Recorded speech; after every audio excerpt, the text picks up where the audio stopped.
Thank you so much, SAMS and ISM Metro, for inviting me on this platform to talk on a topic which is very close to my heart. It is non-anesthesia related. So I'm really happy to share my insights about this topic. So my journey beyond mass, from OR to inner alignment. First of all, happy World Anesthesia Day to all of you all. I see anesthesiologists as a calm presence behind every crisis. We are the unseen pillar of patient safety from OR to ICU, and we actually hold the lives between our fingers. My journey as a doctor actually began in the medical wards, medical and surgical wards of JJ Hospital, then into LTMMC, operation rooms, and ICUs and trauma wards. From there, I landed to become a teacher, and from there, taking all that experience, now I lead my life as a life coach also to many people, helping and contributing in whichever way I can to the society, to my own society of doctors, and to the society beyond also. So this journey was not easy actually, and change, what made the major change in my life was when I was in my undergraduate days, second year MBBS. I experienced all the pain, misery, and conversations, the mental conversations of being a patient. And I think that made me realize that just treating the body is not enough. So holistic approach towards healing is must whenever we are addressing any patient or we are listening to any patient's history. So then every heartbeat became a story for me. Every patient had to share so much with me, not only about his clinical symptoms but much beyond that. And he became a teacher for me, and I started reading mind uh, for that patient and what exactly that patient wants from me. By being in 25 years in this anesthesia, critical care, and a lot of trauma we keep seeing. So I have not only developed the precision and vigilance, but the kindness and compassion part in me. I feel I dedicate that to the event which happened at an early age of 17 or 18 years. I was very physically and mentally in a very bad shape because of tuberculosis, drug-induced hepatitis, and all that. And one fine day, I just stopped thinking negatively and I just decided that I am going to get better from this disease. No matter what. Actually change the entire. So we do have a very strong mind and body connection, right? But majority of the world, the 90% of world focuses only on the body, the diet, the looks, the the values of our investigations. However, majority of our ailments or the diseases lies actually in the thought process. What are you thinking in your mind? And from there, from your conscious mind and from your subconscious mind, whenever there is an imbalance between body and mind, the disease generates, right?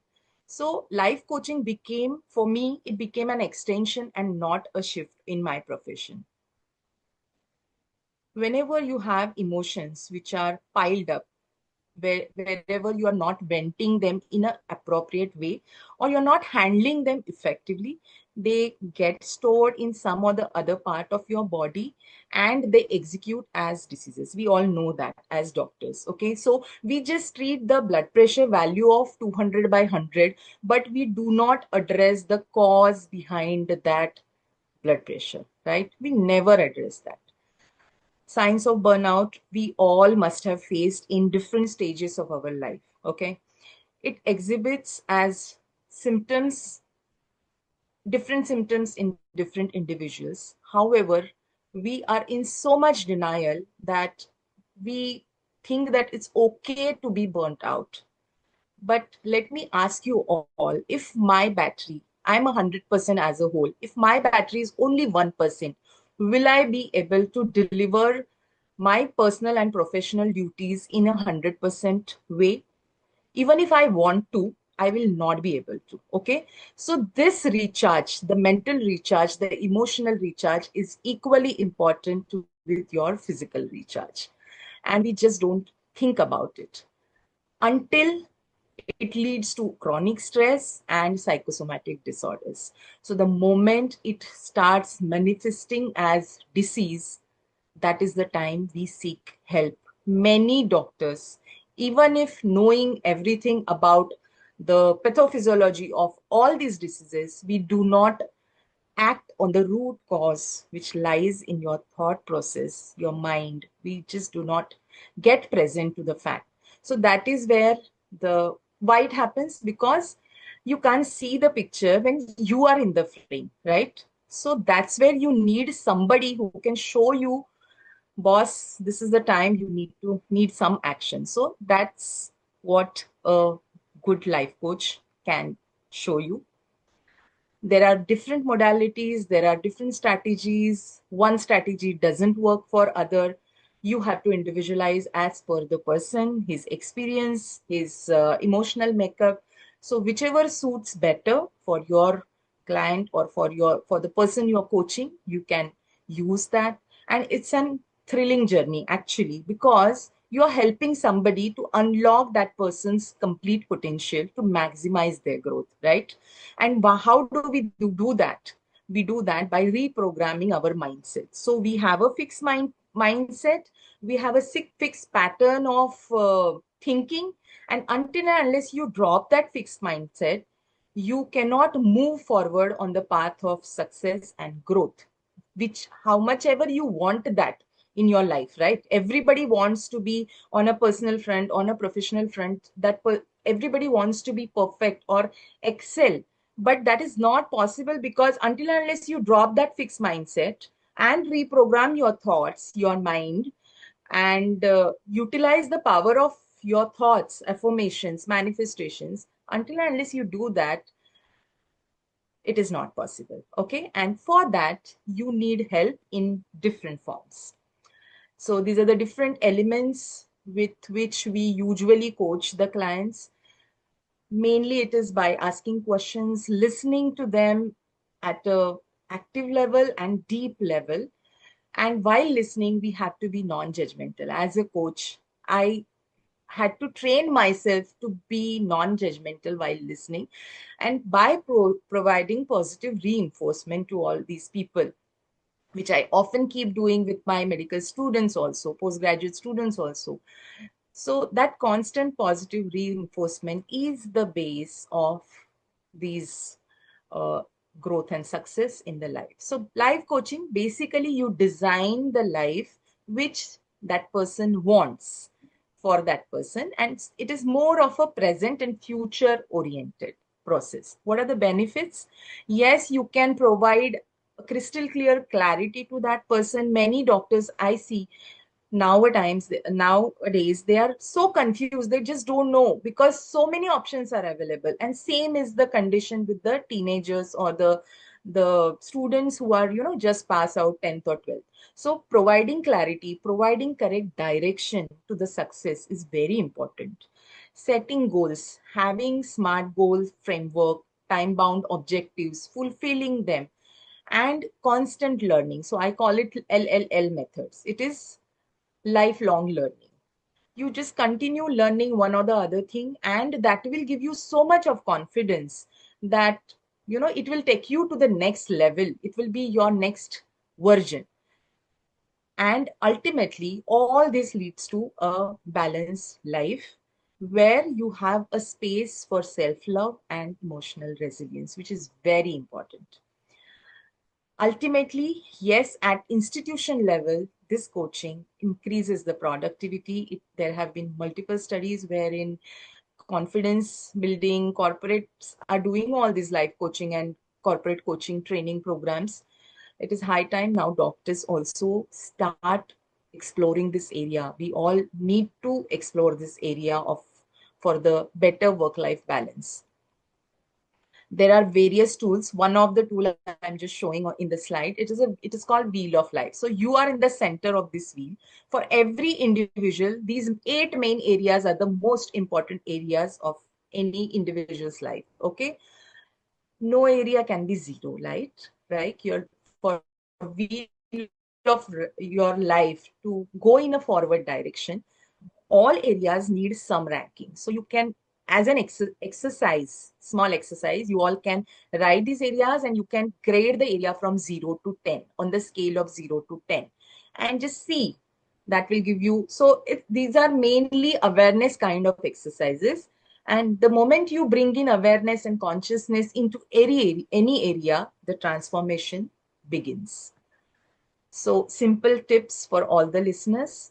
Journaling for the emotional check. Because it is a doctor's forum, I am talking about emotional health because we, even being doctors, we are negligent about our emotional health.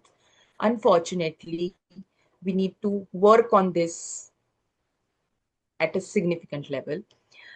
In any crisis situation, being an anesthesiologist, we do face crisis situations. So whenever such situation happens, I invite you to take 3 deep breaths, just take a pause, and then reassess the situation, how critical it is. It will definitely make a huge difference in that situation and in your handling capacity of that situation. Mindful pauses to reflect on any important subject or topic or area in your life while washing up. This I have been practicing for, say, more than a decade or so. So while we wash up, these are the times where we take pause, whichever area is bothering you. Suppose it may be your child, or it may be your some important relationship, or your profession, your thesis, anything could be there. Just reflect, pause, think in a different direction, and see something definitely will open up during that mindful pause. Gratitude practices. Again, to my majority of the clients, gratitude practice is a major tool to shift your energy from lower frequencies to higher frequencies. What I mean is, uh, that's very important. For me, what helps is meditation, music, nature walks. Whenever I feel burnt out or emotional fatigue, I bank on these 3 options, and building deep connections with your family, friends, and society. So what's possible via life coaching for doctors? Build emotional resilience, clear communication, work-life harmony, authentic leadership, joy and happiness in the practice. So we move from cure to care. That's my mission, to help doctors to move from balance to harmony by integrating compassion with clarity and medicine with mindfulness. That's my vision, to create awareness about holistic health, improve emotional quotient in doctors, and add empathy in education. Not only medical education, education at larger scale. So that's me, align, grow, and shine. All 3 words are positive affirmation words. And while doing this life coaching, it's for me, it has been a journey for my inner self alignment and betterment. So every time I lead a session, there is something for me to learn. So that's how I am just going on this path. And I'm really enjoying it along with anesthesia. Thank you so much. Deepali, when do you find time for coaching? And how do you manage your anesthesia and coaching times? Yeah, that's a very beautiful question. So, balance versus harmony. Balance is like it's a tightrope walk. It's always struggling to maintain maintain the deadlines. Harmony is like you do as you lean into the zones. So now I have learned. Earlier, when my kids were small, the balance was really difficult. Finding time was really difficult. As Madam said, that during different stages. So I have also trained myself as a classical music. I've started during schooling. After 10 years of gap, when my daughter became 3 years old, I just said, boss, and now I want to get back to music because that is where uh, my soul rested. I felt like my soul is resting in the music, in the nature. So wherever I feel peaceful, I started finding, because anesthesia as such is, at times it may be very overwhelming, especially when your kids are small, you are struggling with your multiple roles and responsibilities. Finding time for yourself is very important concept in self-love. So I find time whenever. So listening to music while driving, going to hospital, coming back, listening to music. Then you can steal time. This is Karnik Madam's words. So you have to steal time for the things which you enjoy and you want to do in your life. So just steal your own time from your 12 hours or 24 hours schedule. You will be able to find enough time